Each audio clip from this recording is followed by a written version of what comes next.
ఆంధ్రప్రదేశ్ రాష్ట్ర యావత్తు నా డ్రైవర్ కుటుంబీకులకి, నా కుల కుటుంబీకులకి, యావత్తు ప్రజానికానికి నిన్న అత్యధిక ఓటు బ్యాంకు తోటి ఆంధ్రప్రదేశ్ రాష్ట్రంలోని కూటమిని బలపరిచి ఓట్లేసిన ప్రతి ఒక్కరికి పేరు పేరున ధన్యవాదాలు తెలియజేస్తా ఉన్నాను.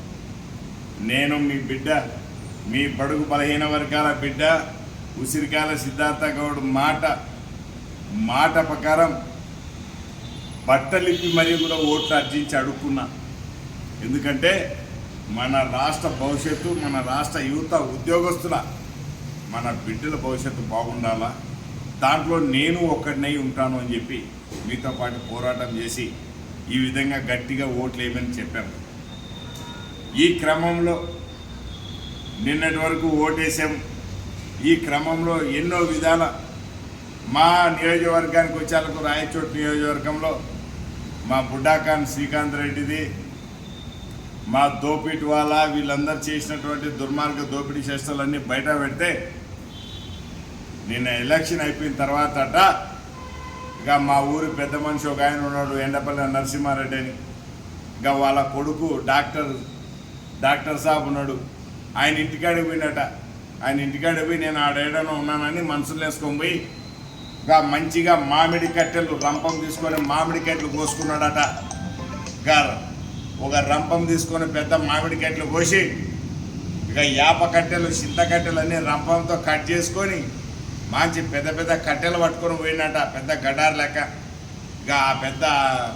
ఇక ఈ సిద్ధార్థ గౌడ్ని, ఈ బడుగు బలహీన వర్గాల బిడ్డని కొట్టడానికి ఈ బోయపల్లి బుడ్డాఖాన్ దోపిటి వాళ్ళ పోయినాడట. మొత్తం కట్టెలు రంపంతో కోసుకొని పోయినాడట. రంపంతో కట్ చేసుకొని కట్టెలన్నీ పెద్ద పెద్ద రౌడీలను తీసుకొని పోయినట. ఈ దోపిటి కానీ బతుకు మొత్తం కూడా నేను చూసిన. ఏ పొద్దు ఎవరికి కూడా శంప మీద తుట్టుక్కుని శంప మీద కూడా ఎప్పుడు కొట్టినాడు. ఇటువంటి దోపిటి వాళ్ళందరూ కట్టెలు కట్ చేసుకొని రంపంతో పోయినాడట ఆడికి. ఇక నేను ఎదురుపడ్డప్పుడు, ఇట్లా ఎదురుగా పడ్డప్పుడు, ఇక నీ గుండెల్లో దమ్ము ధైర్యం ఉంటే, నీకు దమ్ము ధైర్యం ఉంటే నువ్వు నేను ఎదురుపడ్డప్పుడు నువ్వు నేను తగులుకోవాలి. ఎదురుపడ్డేమో ఇట్లా ఉండేది. ఎదురుపడ్డప్పుడు అక్కడ పోయి ప్రజలందరినీ భయపెట్టేదానికి ఇక కట్టెలు కట్ చేసుకోబోయినట్టు రంపంతో ఈ సిద్ధార్థ గౌడ్ని కొట్టేదానికి 30-40 స్కూటర్లంట, ఇక 10 కార్లంట. ఇక పెద్ద దేశ నాయకుడు బయలుదేరిండట ఇక కట్టెలు పట్టుకొని. ఇక ఆడేందుకు వాడు నిన్న మొన్న వచ్చిండు, కొత్త పిచ్చగాడు పొద్దేరగాడు అన్నట్టు నిన్న మొన్న వచ్చినాడు ఒకడు వైఎస్ఆర్ పార్టీలోకి. వాడి పేరేందా పోస్ట్ ఆఫీస్, అందులో ఒక ఆఫీస్ తీసినాడు. వాడి ఆఫీస్ కాడ కొంతమంది అంట. ఇంకా ఈడేదో రింగ్ రోడ్డు కాడ మా ఊరు పోయే దగ్గర కొంతమంది అంట.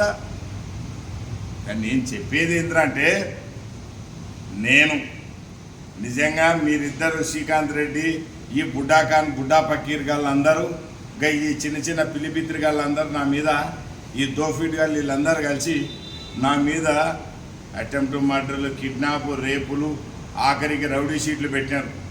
నిజంగా మీరు పెట్టిన రౌడీ షీటు నేను కొంచెం సీరియస్గా తీసుకొని నిజంగా రౌడీని తయారైనాను అనుకో, ఒక్క నిమిషం కూడా భూమి మీద బతకరు మీరు.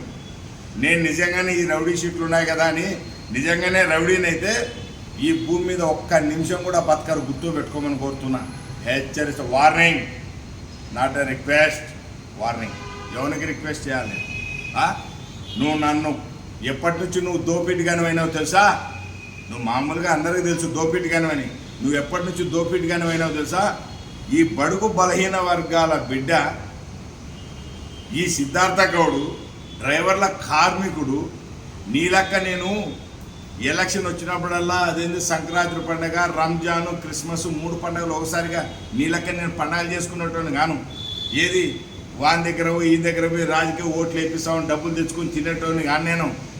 ఇక నిన్న మొన్న ఏదో 10 కోట్లు తెగినమాట శ్రీకాంత్ రెడ్డి దగ్గర. వాడో పిలిపిత్తిరి బికార్ ఖాన్ 10 కోట్లు డబ్బు తెంగేసి ఇక పంచుకు తినేది టైప్ కాదు నేను. సొంత డబ్బు ఖర్చు పెట్టుకొని నమ్మినోని కోసం ప్రాణమైన ఇస్తా, ఇంకా ఏమైనా చేస్తా, అట్లా ఉండేటోని నేను. ఇక నువ్వు 10 కోట్లు 20 కోట్లు ఆలయం దగ్గర తెచ్చుకుని దొంగ డబ్బులు తెచ్చుకొని తిని ప్రజలను అంట పెట్టుకొని డబ్బులు సంపాదించుకుని తినేటోని కానీ నేను. 10 మంది మేలు కోరేటోని, మేలు చేసేటోని.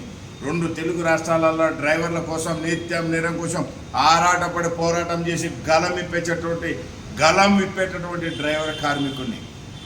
నీలాగా వాణి డబ్బులతోటి పండగల పాపాలు జరుపుకున్నటువంటి గాను ఆ వచ్చిన ఉత్తరపిత్ర డబ్బులు ఉన్నాయేమో వాటితోటి ఏదో నువ్వు నలుగురు మా వెనకాల ఆకునాయాలను బేకునాయాలను వెనకాల వేసుకుని తిరిగితే నువ్వు పెద్ద రౌడీ అనుకుంటున్నాము. ఆడైపోగా నేరుగా హైదరాబాద్కే రావాలి. ఈ హైదరాబాద్ నాకు మహాసముద్రం లాంటిది గుర్తుపెట్టుకో. ఇక నువ్వు ఎక్కడుంటావో నీ కొంప ఎక్కడుంటుందో ఇక నాకు పంపులు ఎక్కడుంటాయో అన్నీ తెలుసు.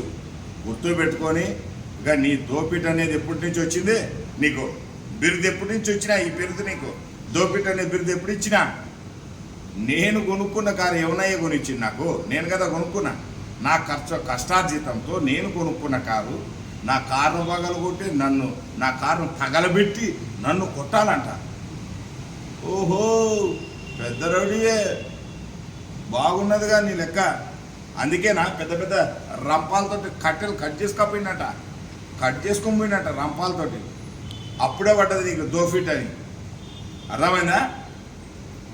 మంచిగా అన్నీ మూసుకొని పద్ధతితోటి బాగుంటే చాలా బాగుంటుంది. గుర్తుపెట్టుకో. నువ్వు వాళ్ళ నీళ్ళని వెనకంబడి వేసుకొని తిరిగితే నాకేం ఊడదు ఒకటి కూడా. కానీ నేను ఎదురుగా పడ్డప్పుడు తెలిసిపోతుంది కథ ఎట్లుంటుందో. నువ్వు కూడా ఇక్కడ హైదరాబాద్కి రావాల్సిందే. ఎన్ని చూసుకుంటే బాగుంటుంది. దోపిట్ వల్ల మళ్ళా చెప్తున్నా, బడుగు బలహీన వర్గాల వాళ్ళు రాజకీయంగా ఎదగాలనేది నారా చంద్రబాబు నాయుడు గారి సంకల్పం. ఇక నీ పని అయిపోయింది. ఇక నీకు మాదారము, గుంటుమొడుగు, వరిగా, ఎండపల్లి, ఇక ఈ గుర్రం దీడు ఇవన్నీ నీకెవడో అగ్రిమెంట్ రాసేలే. ఈ పేర్లన్నీ చెప్పుకొని డబ్బులు దెంగి తినావు, సరిపోయింది. ఇంకా నీ పని చూసుకుంటే మంచిగా ఉంటుంది. రాజకీయంగా నీకు కట్టిన సమాధి ఖతం. Don't worry. నీ ఎమ్మెల్యే కట్టేసినా పెద్ద సమాధే కట్టినా ఇక బండలు కూడా మంచిగా తెచ్చిపించి మంచి పరిస్థితి ఇబ్బంది ఏమిలా. 4వ తారీఖుకి ముగిసిపోతుంది కథ.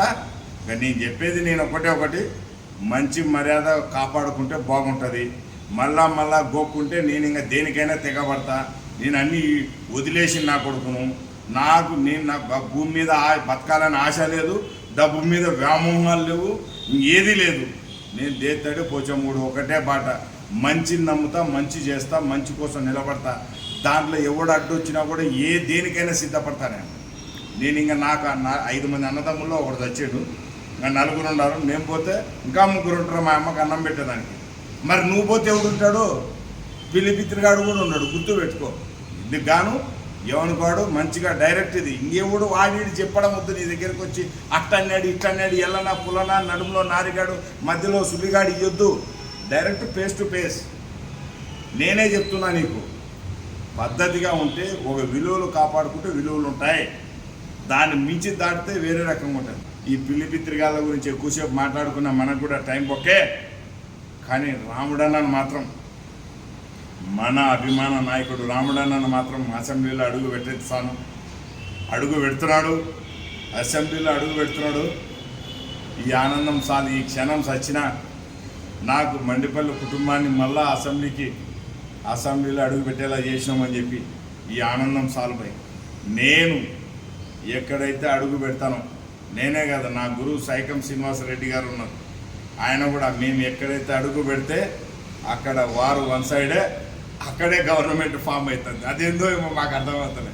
ఈ ఆనందంలో నా గురువు గారికి అట్లానే నేను అభిమానించే మండిపల్లి కుటుంబం అసెంబ్లీలో అడుగు పెడతా ఉంది. కాబట్టి ఈ అవకాశాన్ని సద్వినియోగపరచుకునేదానికి అందరూ తోడ్పాటుగా నిలబడినటువంటి రాయచోటి నియోజకవర్గ ప్రజలందరికీ కూడా పేరున ధన్యవాదాలు తెలియజేస్తూ, నేను మీ బిడ్డ ఉసిరికాయల సిద్ధార్థ గౌడ్ మాట్లాడుతున్నా. మీ బడుగు బలహీన వర్గాల బిడ్డను గుర్తుపెట్టుకోండి. రేపటి నాటికి మళ్ళా వస్తా. ఎలక్షన్లా ఎక్కడ ఏదున్నా కూడా అండదండలా అన్నతోటి కలిసి ఉంటా. ఎప్పటికీ నేను మీ వాడినే, మీతోనే ఉంటా. జై రాముడన్న ప్రాణ వీరాభిమానిగా, సైనికుడిగా అందరం కలిసి కట్టుగా ఇంకా ముందు అన్ని ఎలక్షన్లు కూడా పనిచేద్దాం. బాగా నడుపుతాం. ధన్యవాదాలు మిత్రులారా.